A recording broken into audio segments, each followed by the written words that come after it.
Well, good. Well, let's get started. How was everybody's week? Good. Pretty good. Yeah. I love to try to read into just your tone of voice on what that actually means, right?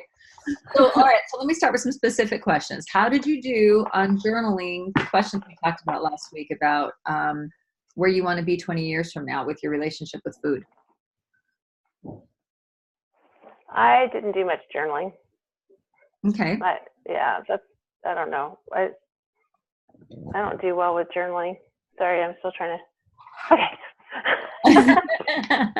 Good. Okay. So tell me about that, because that is not an uncommon response. A lot of people can journal. So tell me about why you think it's difficult for you. I just don't take the time. It's been a busy week, and it's not going to get any clearer for the next couple of weeks. Okay. So so for you, it's about time. Yep. Okay. Have you ever been a journal writer in the past? Nope. So number one, it's time, and it's never really been a priority. Yes. Right? Okay. So what about you, Mitzi? Tell me about how you did. I didn't do a whole lot on that because I've done that before in our other group. Mm-hmm. So since I missed the first week, was working on that assignment. Okay, and remind me what that assignment is at the moment. So you asked us to choose one of the guidelines. Natural laws of health. Yeah. Mm-hmm. And I chose the being more mindful. Eat mindfully. How did that go? And I didn't do very well. So here's my problem. I don't know if it's consciously or subconsciously, but I forget what I'm, supposed to be doing. And then after I'm done and I've stuffed myself, I'm like, oh yeah, I was supposed to be, thinking about this. And, it's so frustrating. It's just hard to keep it on your mind, right? Yeah. Because so this is where that last step about being patient comes in from day one, because we've got these habits going that have been going for, 50 years, 40 years, whatever it is. I'm going to shut these blinds. There's a glare on my glasses that's distracting. Let's see if that's any better. Anyway, we have these habits that have been going on for decades. And then we think suddenly we're going to have a good idea and it's going to just replace that habit. It's not. It's going to take some serious work.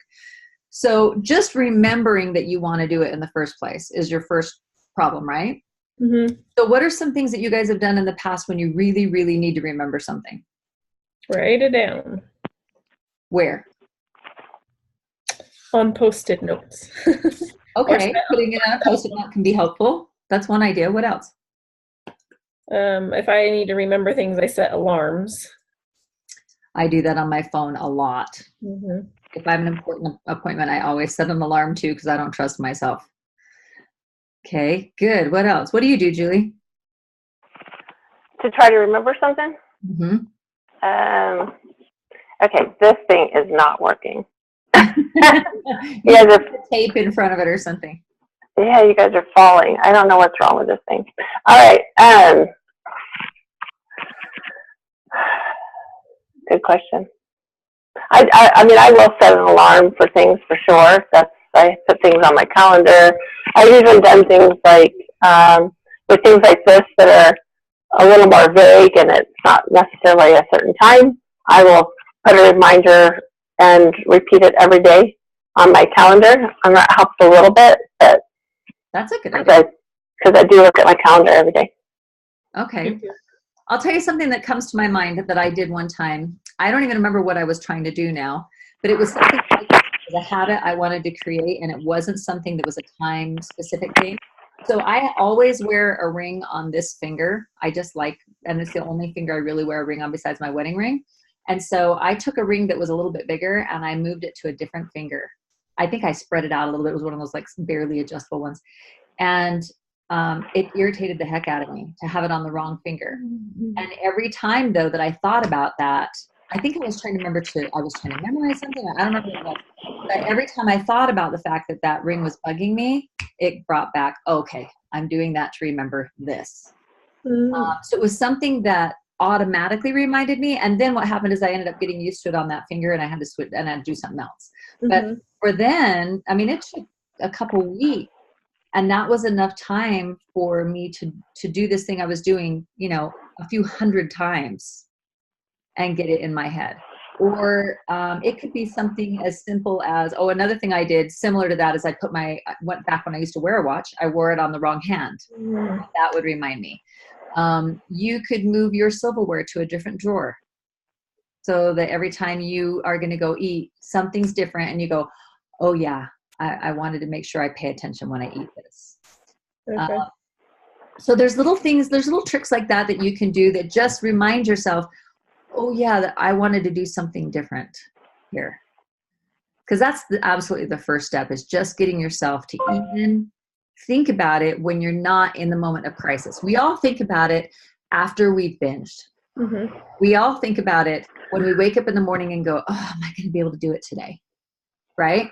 But thinking about it when you are, you know, you've got an appointment and you're running to another thing really quick and you're hungry and you just have to grab something, that's a whole nother story of how to remember doing it. So I'm glad you shared that with me. Did you have any other challenges with it besides just remembering to do it? Or what was it like when you did remember to do it?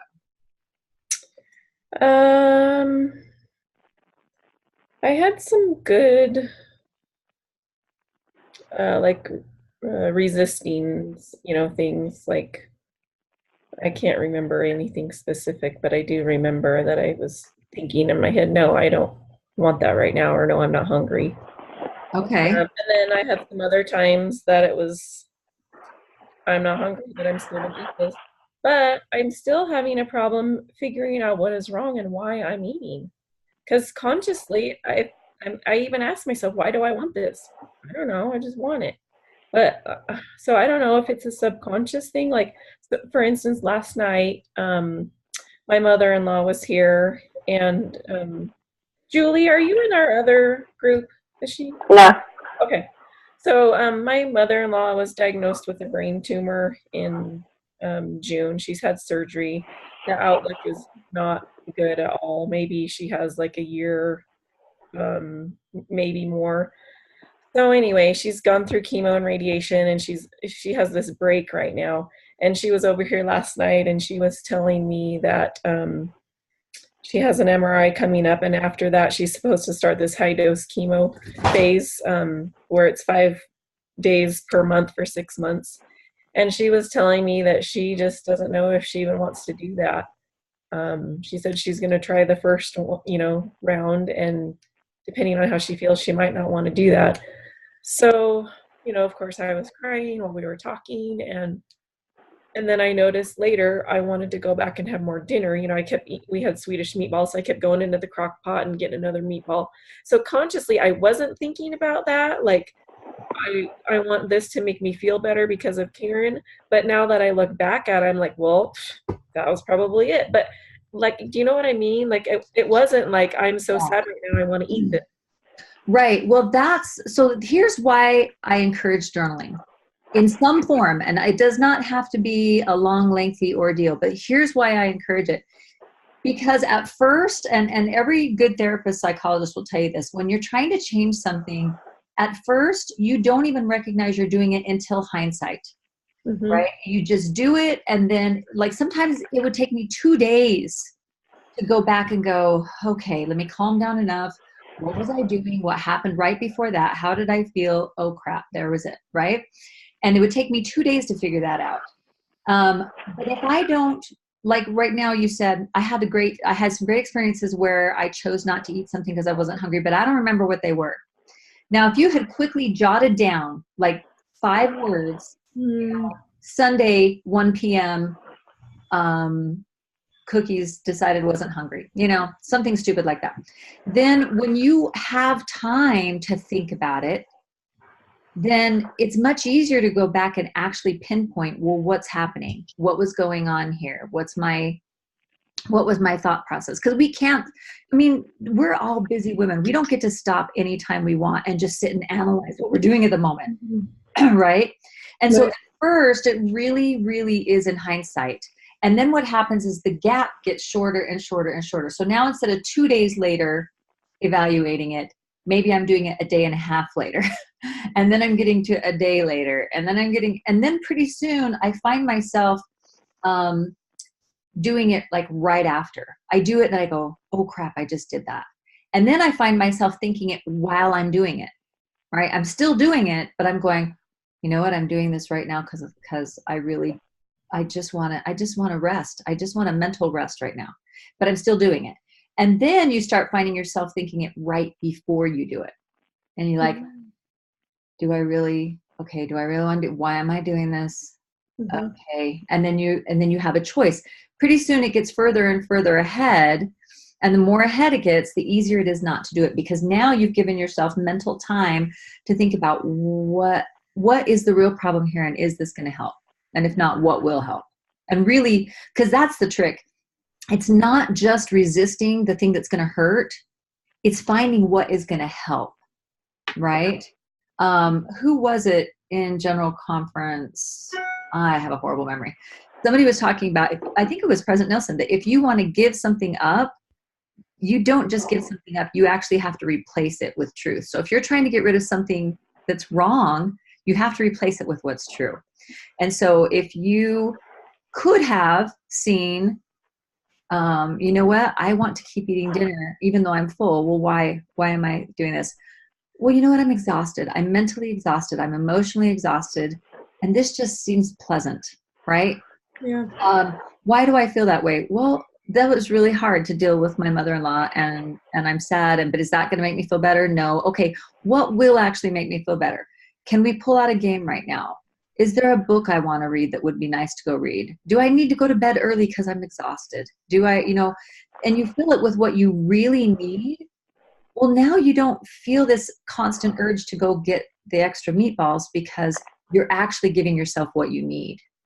But it's a big process to take it from, I'm not thinking about it at all, to I'm thinking about it 2 days later, and backing that time frame up to where you're thinking about it in advance. That's where the patience comes in. You know what I mean? Yeah. And as far as journaling, let's talk about that for a minute, because this is a common problem. I found it in my other program too, where a lot of people really don't like to journal. Number one, it feels like it takes forever, and we just don't have forever.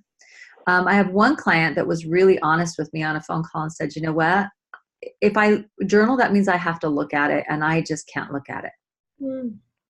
And I was like, well, that's really honest, because you know what, sometimes it's sucky enough to live it subconsciously. We don't want it right in our face, especially if we believe that there is no answer, right?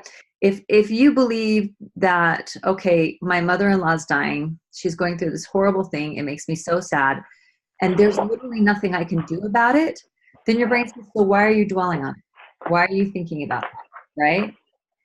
But if we realize, okay, but there's something I can do about my pain, there's something I can do about a connection with her, there's something I can do to alleviate her pain, we start recognizing what we can do, that actually can bring peace, even though you may not be able to solve the root problem with somebody else. You know what I mean? So what are some ways, let's talk about quickly, this is not what the lesson's about, but I think it's a valuable discussion. What are some ways that we can journal or keep track? Really, it's just a matter of keeping track of what happens up here sometimes.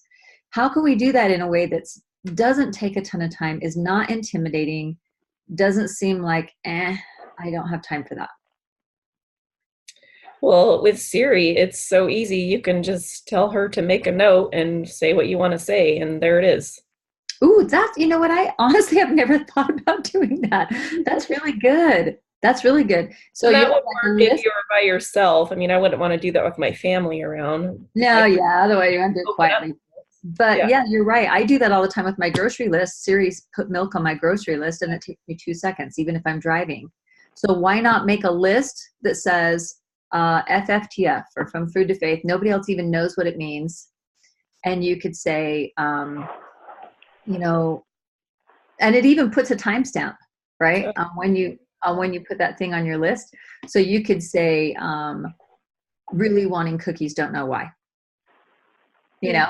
And then a half hour later, when you really, really, really want cookies, you can say, I still really, really, really want cookies. Not sure why, you know, and you could just make these little notes so that then later on, you know, say you're about to get on our class, or you finally have time to think about it Sunday afternoon, that you can look back on it and go, okay, what was going on and how can I learn from that? And it can give you little clues, because otherwise we forget. We have hundreds of times a day, sometimes when you're not supposed to, right? Or yeah, it's not supposed to. That sounds like it's a rule, but we have so many times like that when we're in this place where we are using food to comfort us. We can't even count how many times it happens. Right. You know, it's so much. When we get to our food to thought at the end of today, I think this assignment that I'm going to give you this week will play right into what we're talking about. Any more comments on that real quick? Well, I think that one of the things that's important to realize is that when we are going through difficulty like that, and I'm so sorry to hear about your mother-in-law, it does make us feel better to eat. I mean, that's the reality. Yes. It doesn't, ultimately, it's a self-destructive way to feel better, but it does make us feel better because we get the dopamine hit, and it lowers the vibrations in our body from the painful emotions.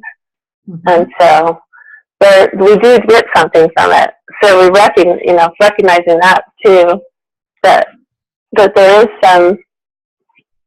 some gain, even though it's a negative gain. Well, it's both. It's a positive gain with a negative side effect, right? Because really, we're not stupid. We use it for a reason. It works. It works. The problem is it doesn't solve the problem. It just is a symptom. Yeah. And it causes more problems with more symptoms.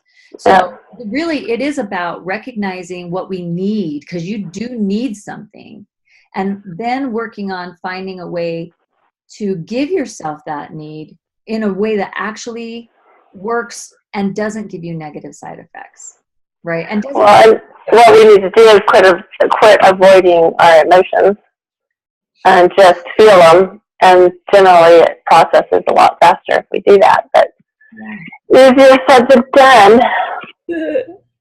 Yeah, it's so hard. It's so painful. Life is so painful.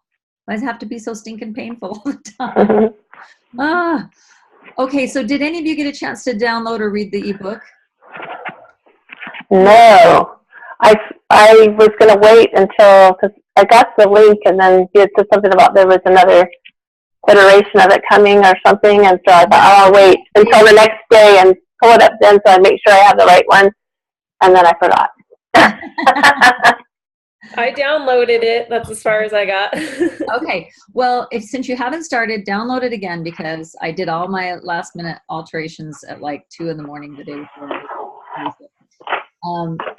But here's why I want you to read it. Is not because because I'm all that and you're going to find it to be, the #1 bestseller, but because it really does take you through a step that I don't mean it to be an exaggeration, but it has literally changed my ability to deal with my fear. It changed my anxiety levels 100%.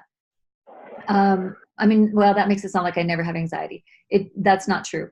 But when I follow these steps that I outline in the book, it like literally takes me from up here, panic attack, to, okay, I can do this. This is good. And I'm not freaked out anymore. And it spells out an experience that I had that for me was very revelatory. It happened while I was praying, and it was this very simple outline of how to kind of face my fears, recognize what they are, how to go through and sift through what was true and what was not true about those fears, and then how to separate those from what I could control and what I couldn't, and then how to use that knowledge I gained from that to keep running towards my goals.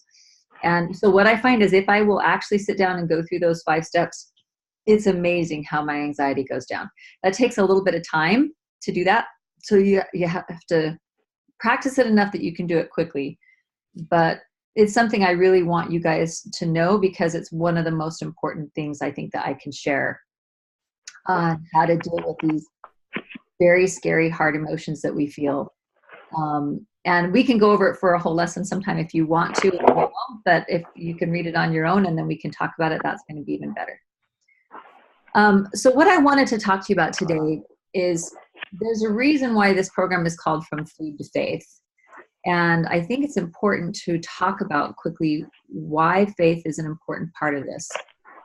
Some people will ask me, so what do you do? And I tell them, well, I do, personal growth and development. And I especially like to deal with helping people and their war with food. And they say, well, how are you different from anybody else? And I think the answer is faith, that we try to combine the physical aspects, the emotional aspects, and the spiritual aspects. I pulled out 2 books that started me on this path. The first one was this one, the Intuitive Eating book, and then the Breaking Free from Compulsive Eating. And I loved those when I first found them because we're supposed to look for truth wherever we can find it. And I really felt like the eating guidelines in both these books are almost identical. They're basically give up dieting, listening to your body, paying attention, to your emotions, all that stuff. And when I first read that, it rings so true to me. I was like, this is absolutely right. This is how God wants us to be. So that's when I started studying the scriptures as well. And where I have a problem with just saying, hey, let's all of us go join these programs, is because they don't include any sort of faith or understanding of who we are or understanding of God and why we're here. And the revealed scriptures that have come in our day are so insightful and give so much more insight than anything that came before that. It's pretty amazing, actually. And I felt like you can't really look at this program accurately with all the truth without looking at who we are, why we're here, what the purpose of us is, what our bodies were created for, and how we are meant to be happy. So one day I was discussing this with my daughter. I have a daughter who is a music therapist. So she's done a lot of therapy and stuff of her own for her job. And she shared something with me that I absolutely loved. And Missy, you've probably heard this before, but my daughter, when she was in college, was the victim of a very, very bad stalker. It was pretty brutal, and it went on for almost a whole school year. And in the end, it was so bad that the person got arrested and thrown in jail, and it was very, very bad. And my sweet daughter was so scared of leaving her apartment, of going to a class, and that was their whole goal, was to terrify her, and they did a pretty good job. After this person was arrested, they were in jail for a couple of months, and then this person was really manipulative, and it was really easy to be fooled by her if you didn't know what was going on in the background. And her own probation officer thought she was just an angel, and ended up recommending that they got rid of her sentence so that she could go teach 3rd grade, of all things. So she now teaches 3rd grade in Utah. So if you have a 3rd grader in Utah, be very, very careful.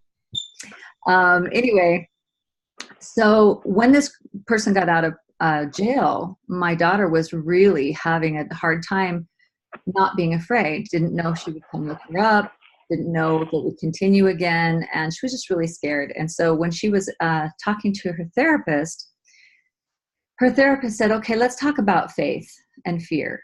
And she said, I want you to take all religion out of it, right? Don't even think about a religious definition of faith. She said, let's pretend you're going to the grocery store and you are afraid that this person is there at the store, right? And you're not sure what you will do if you run into her.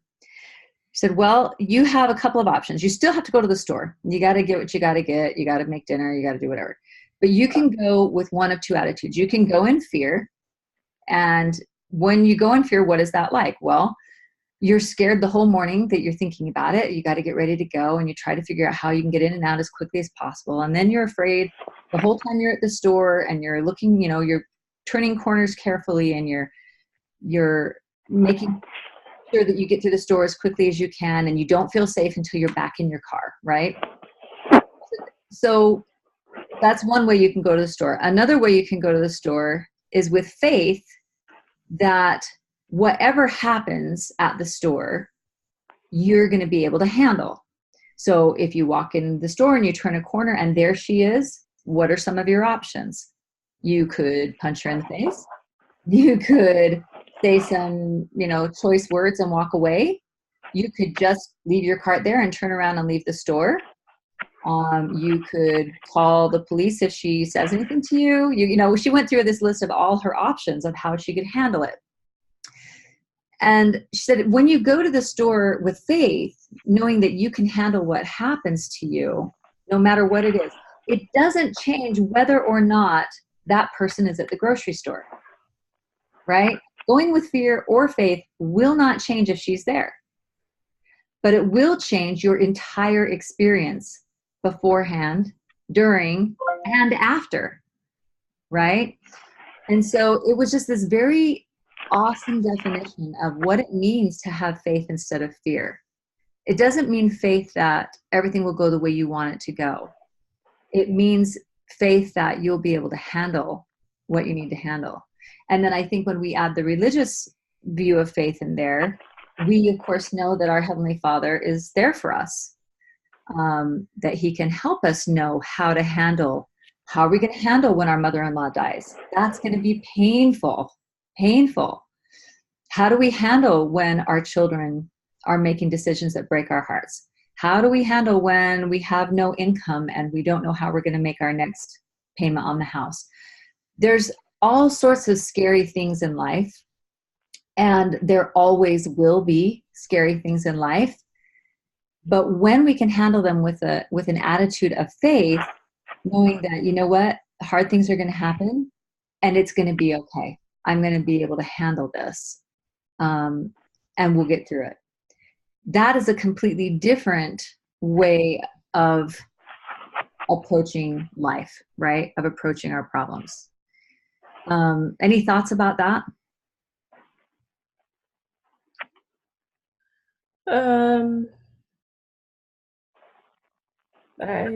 I totally agree. I think attitude has a lot to do with it, and faith and fear can't coexist, and we need to choose faith. So how do we just choose faith, though? So we all know what knows what it is like to feel fear. I feel like I'm best friends with fear. I totally get how to do that. How do you then how should my daughter have gone from going to the store with fear to going to the store with faith? What do you think her transition was to be able to make, and what did you think she had to go through to make that transition? Well, like you said before, it probably took some practice. So every time she went somewhere, she probably tried to think of her choices like the therapist told her. And I'm sure sometimes she did it and sometimes she failed, but she probably was, like you said, patient and practiced and eventually got to a place where every time he chose faith. Right. Well, and even before that, it was crucial that that therapist help her think through her options, right? If you're just going there in fear, you're not even thinking about, I do have options. And once she started to realize, well, there's a lot of things I could do if I run into her, right? And then I can choose out of those, which is the best one in this situation. But now I'm armed. I'm armed with 10 different ideas of ways that I can handle it and be okay. Well, that itself, that knowledge is what allowed her to go forward and practice it, right? And so when we have a lot of fear over anything in our lives, whether it's how to handle a specific situation, whether it's how we're going to overcome the food thing or whatever we're afraid of, first we have to replace that fear with truth. We have to recognize, okay, what's the big picture here? What's the truth I'm missing? And then we go out and practice that. right? So if you say, well, how am I ever gonna stop eating when I've had enough? Because I never feel like I have enough. What if I still want 12 donuts? Well, then you got to think through, okay, well, how can you deal with that? Number one, you can, make sure you're enjoying every bite and paying attention to your body feels. Number two, maybe you come up with your 10 tools that you're going to use to handle that situation and think through it. And then you're armed with something to practice, right? Instead of just going, all right, I'm just gonna follow this rule and I'm gonna make sure I do this and I never screw up. Because if you don't have the tools, you're just gonna keep doing what you've always done, right? What are your thoughts on that, Julie? Well, I agree. I mean, I think it all starts with our thoughts. And so if we can, first of all, understand that we have options, that's a huge thing. Because sometimes we think everything is tied to what's happening. So this thing is happening. I'll just give you, for instance,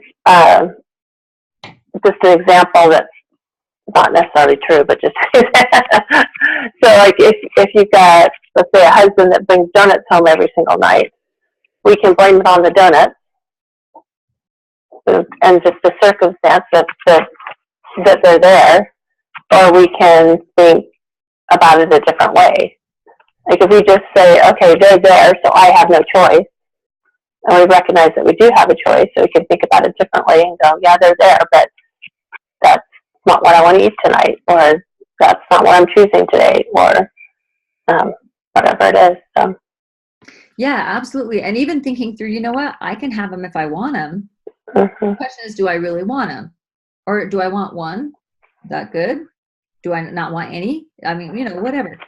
But yeah, thinking through those options is so critical. And then if we do what you said, then we don't get stuck in self-pity, thinking that I'm just this victim and everything happens to me. I'll tell you, that's another one. You guys probably read my blog about self-pity woman. That was literal. That is true. I can jump into self-pity pretty dang quick. Yeah. And that's one surefire way to deal with that. Yeah. Well, when I first had that phrase of from food to faith come to me, I honestly thought that I was just supposed to exercise more faith in God to take away. So I had to pray harder. I had to read my scripture. I had to just believe in God more.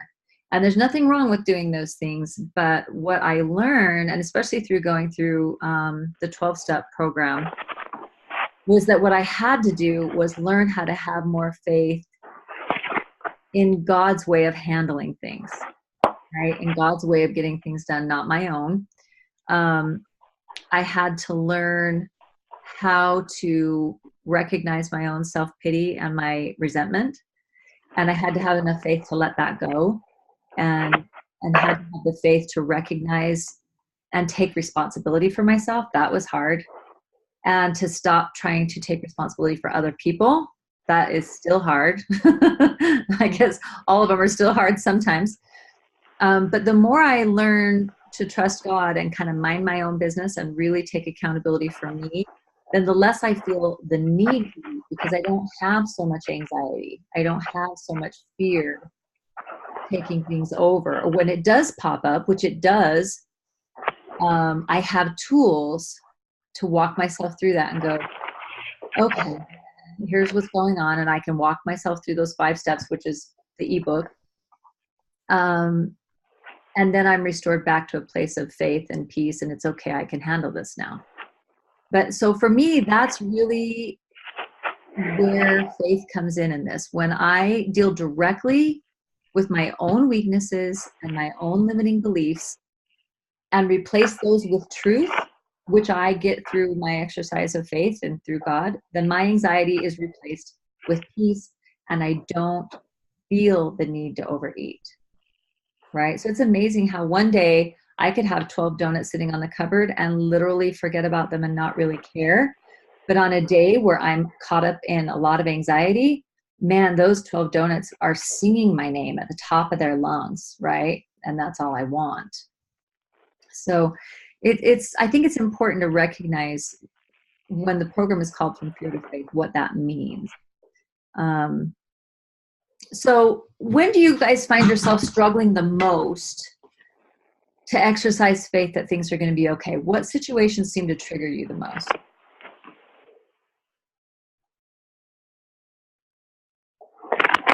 Do you mean when it comes to food? Or with anything, when you start feeling anxiety or fear, what situations tend to trigger that the easiest?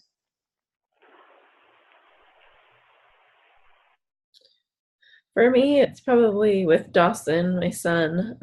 But I think I'm a long ways from when we first started. We've also been seeing a counselor, Dawson and I. And at our last meeting, we talked about how far we've come, how we've reacted differently to situations, So for instance, we went into his room one night and we found a empty box of condoms and a can of chew in there. And so instead of freaking out and, running in or calling in and getting him home and we waited a whole week, which is like amazing for us to do. Yeah, that is amazing, huh? Yeah. To, ponder and pray and what are we going to do about this? And so that has gotten so much better. And, I even told them in that meeting what you've taught me to just trust the Lord and whatever his plan is, that's his plan and I can't do anything about it. And I shared that with Dawson and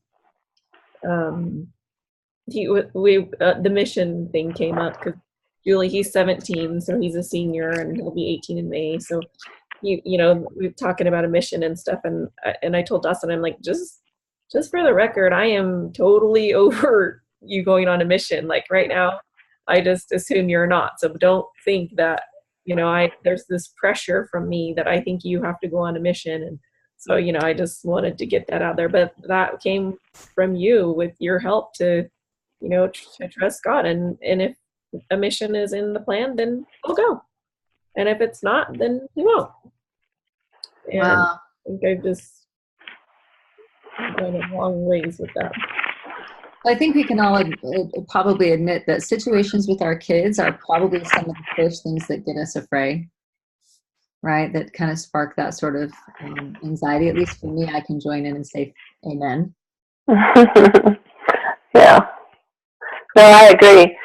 We were kind of in the same situation with our youngest son in high school, is what you're kind of describing, and things worked out, so it all works out. But I think that's kind of, in fact, I was just thinking about that this morning, how it's, and even after conference, I was thinking about how, like, there's so much about going to the rescue of others and so much about helping everyone. And it's hard to try to figure out, like, where does my responsibility begin and end? Yeah. Yeah. And not only with others and in your own family. Well, exactly. That's what I'm talking about in my own family, because all my kids are grown, and so they're not in my household anymore. And some of them are making decisions and choices that I'm happy about, and some are not. And even my own husband is making decisions that I'm not happy about. Because when our kids died 11 years ago, he's gone into a crisis of faith, and it hasn't gotten any better. And it feels like right now, like it's getting worse. Yeah. And so, because his mom passed away 2 months ago, and now his dad's not doing well, so he's leaving to go back to see his dad right now. We don't know that his dad's going to last much longer. And so, I'm seeing all these signs of him pulling away even further. And, it freaks me out. That's got to trigger some serious anxiety. Yeah. Yeah. Wow. And just, I know that Julie won't mind me saying this, just to clarify, Missy, Julie had 2 children die at the same time about 11 years ago in a car accident. So, yeah. I, after really working on my crap and I'm still working on my crap, but after getting to the bottom of what my fears were, I was stunned to find out that almost all of them stem clear back to when my parents told us they were getting divorced. And if you told me that before, I would have thought that is psychobabble crap, right? I've been over that forever. But the more I started analyzing all the things that freak me out, they all have to do with being abandoned. All of them. I would say 99% of them have to do with being abandoned. Like, for instance, if my husband and I are having a discussion that is not, pleasant, if he walks out on me, to me, that just sends me emotionally spiraling. And it's because for him, walking out means I need a break so that I don't say anything stupid and I can be calm when I come back. To me, it means you don't love me enough to work things out with me, right? Because as a little kid, I thought, how could my own dad not want to work anything out just to stay with me, right? And so to me, even if logically I know why he's leaving, emotionally that just sends me for a loop. I have to really, really work hard. If there's contention in my house, say between a child and my husband, it's not even me, that sends me out of control because again, I fear any separation. I feel like if our family's not going to be eternal, or what if this gets worse? And I can turn, anything like that into just like I'm a little kid who's freaked out that they're going to get abandoned again, right? Or if my friends have a game day in the neighborhood and they do it once a month, and they did it for several months and never invited me. And these are like some of my very, very best friends. And I was just heartbroken over it. I felt so rejected, so alone. And I'm like, hey, I'm in my 40s at this point, and I'm acting like I'm 4, And I eventually invited myself, and they're like, well, yeah, of course, come on over, let's play, So I went over, but there's still a little voice in my head sometimes that says, they didn't really want you here. You had to invite yourself, And almost all of my fears are based clear back on that feeling of I love people more than they love me. People don't want to be with me. They're going to eventually leave me. And so I think it's really, really important that we understand kind of the root of where our fears come from. What is the basic belief, the limiting beliefs especially, that we hold on to that trigger all those problems? Now, I don't know if everybody's all stem from one thing like mine, or if you'll find just general issues or what, but I think it's really important to understand what are your fears. So like even in the ebook, you'll notice that the first step to overcoming fears is actually facing them, trying to figure out what they are. What are those things being said to you in your head constantly? Because you can't start to analyze whether they're true or false or replace them with anything if you don't know what they are in the first place. So on today's food for thought, let me share my screen with you. Where did it go? Here we go. Okay, so this is this week's food for thought. And Julie may hate this because it requires some writing stuff down. So we're going to practice. And we're going to come up with ways that we can do this without it being,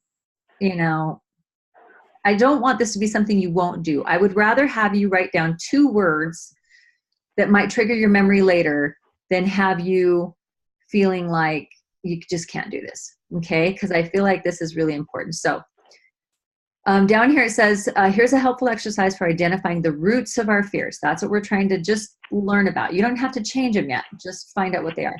So for 3 days, only 3 days, so today's Monday, do Monday, Tuesday, Wednesday.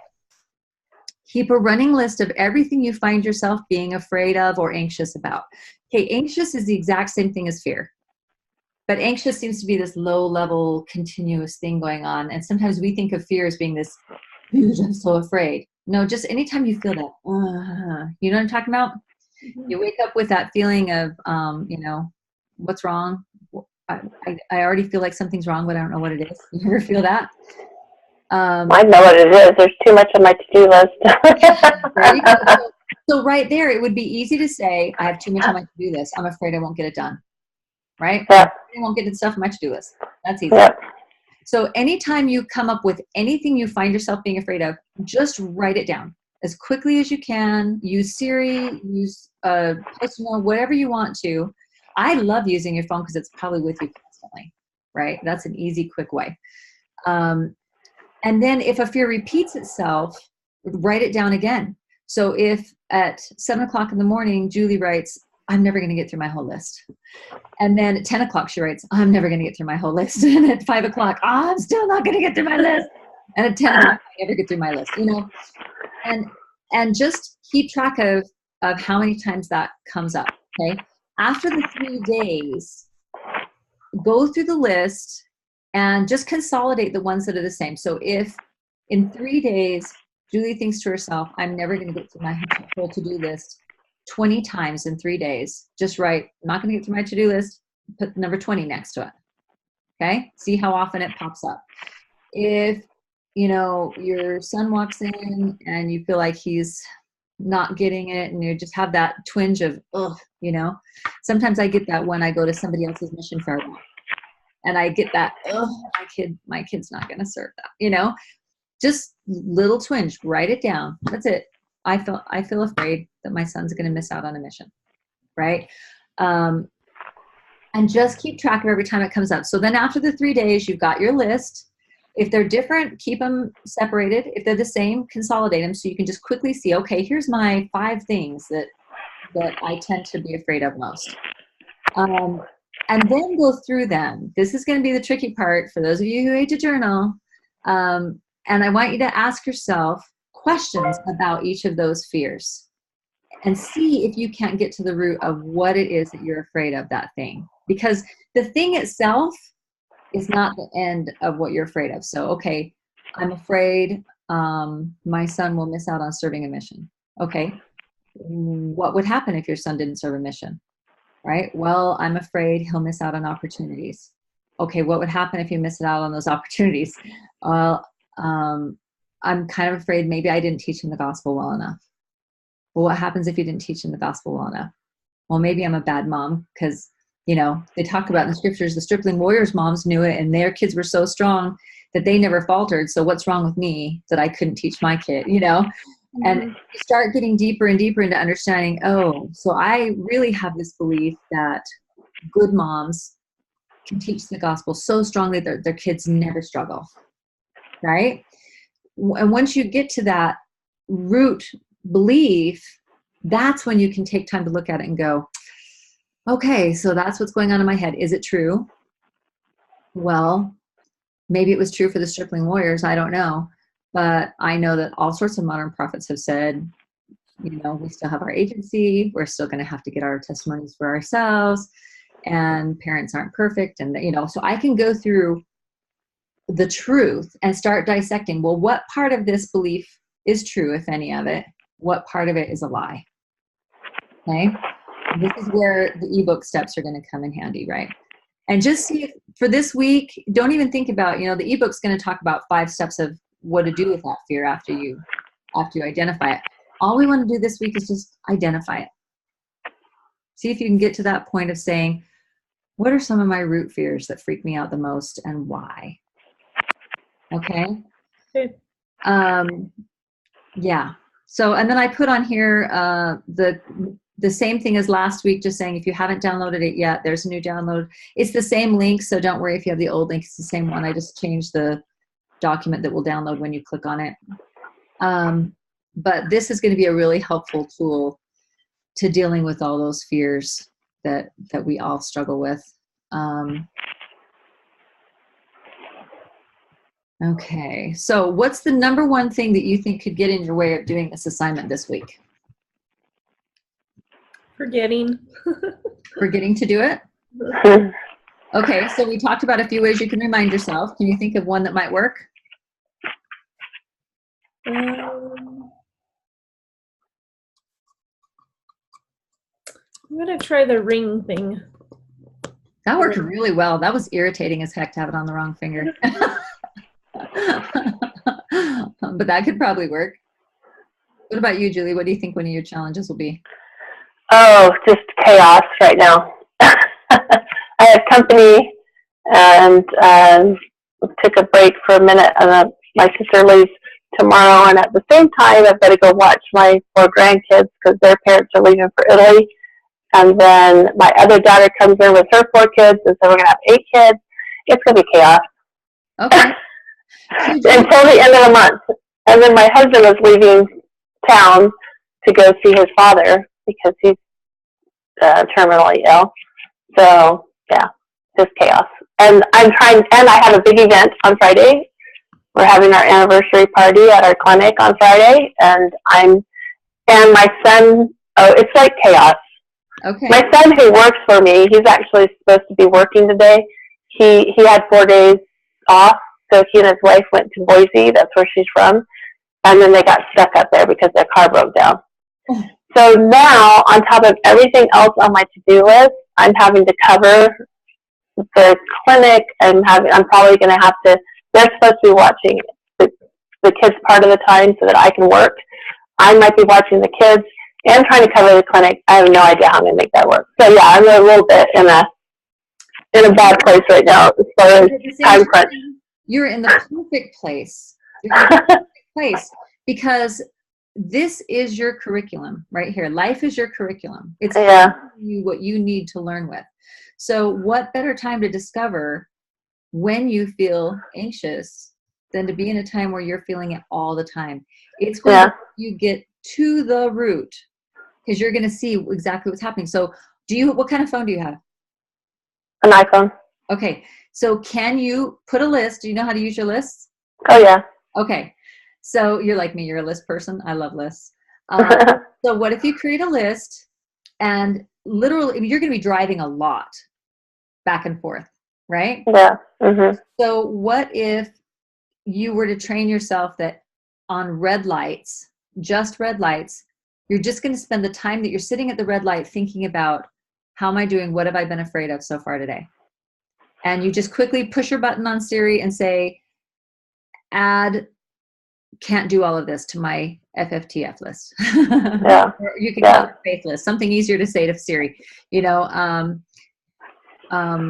What if my husband leaves the church? Add it to my faith list. Just red lights, not going to take you any time whatsoever. Give you something to think about other than how many more seconds is this stupid light going to be red? Yeah. And just give you something to say, okay, I can do that every time I'm at a red light today. And if I get one red light, then I've thought about it once.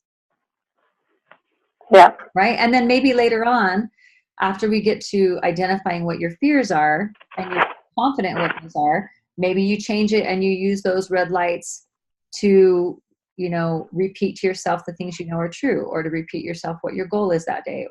But maybe we just train red lights to mean something else. Yeah. Okay. There's an idea, but I don't want you to miss this opportunity. So many people will say, well, I can't be a part of that group. I'm so busy. Like, yeah, but that's why you can't afford not to be a part of the group, because that's your learning ground. Yeah. You don't want to miss the learning that is there in the middle of all this for you. Yeah. Well, and then on top of everything, then I'm getting, like, even while we're on this call, I'm getting messages going, hey, we need to set up a stake meeting to train on this new curriculum, like, this week. And I'm like, I don't have another minute this week. Why do we have to do it this week? Let's not do it this week. Right. And part of what we end up having to learn, too, in all these fears is part of what I had to learn was how to put boundaries up for myself, because I didn't set a lot of boundaries before because I was so afraid of offending people. If I offend people, they'll leave me. If they don't think I'm, this perfect person that can do everything, then they'll leave me. And I kind of had to get to the point where I'm like, hey, I'm going to collapse and die if I don't set some boundaries here. And started realizing that, oh, I'm as important as they are. They're important, but so am I. And so that was one of the hard things I had to do later. And so maybe at some point, you'll find a way to find more peace in your life by just saying, here's what I can do and here's what I can't. I got to keep business running. Yeah. And I feel like I do that, and yet then things come down to it, and then who's it going to fall on? It falls on me. Well, for instance, if somebody doesn't figure out the new curriculum this week, the world will not come to an end. Exactly, which is exactly how I feel. Yeah. Without you, right? Yeah. At some point, it's perfectly fine to say, you know what, I love you. You're going to have to call a babysitter today. Mm-hmm. Or, I'm just throwing things out. Obviously, you can decide what those priorities are. it always feels like when you're in a crunch, then all these things, like I got a message last night, can you play the organ next week? And I'm like, no, I can't. Like I can't add another thing because I'm going to have 8 kids here, and it's going to be my daughter and I don't see us even making it to church with 8 kids under the age of 8. And most of them are under the age of 6. There's only one 8-year-old. And you know, even if you were there at church, that doesn't mean your mind is going to be where you could be playing the organ. No, there's no way. Yeah, there's no way.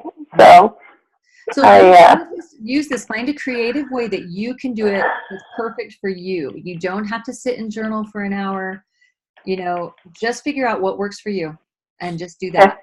But give yourself the blessing of working on it, even as you're busy. Because you'll never be busy. I know you.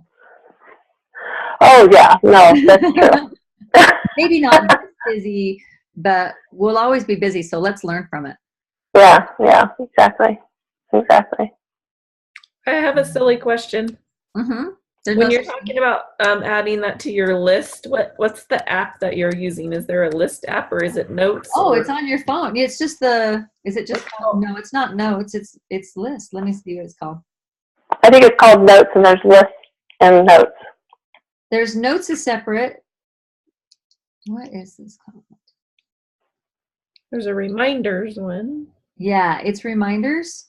It's called Reminders, but like, for instance, here's the different lists I have on my Reminders app, okay? I have FFTF. Those are my little notes of what I do to get ready here. I have my groceries list. I have assisted living centers that we're checking out. Things I have to talk to my husband about. Things I have to talk to my husband's assistant about.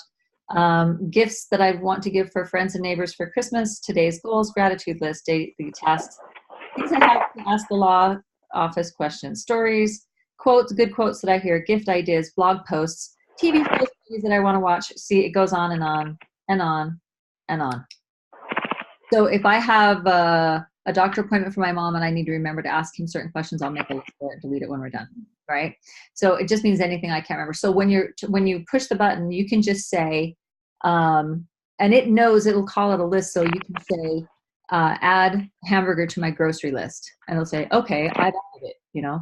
So you can say, if I create a list that's called faith, because I don't know how Siri would ever recognize FFTF, but if I said, even if it was just one word, if you say add Dawson to my fear list, right? Then later, add Dawson to my fear list. Add Dawson to my fear list, add Derek to my fear list, add work to my fear list, add finances to my fear list, you know, whatever. That's all the time it takes. And by the end of the week, you're going to see this list and see what's recurring a lot, what's not, when it happened. And you can click the little thing on the list. So right next to it, when you touch it, it has a little eye next to it, and it'll go on and tell you,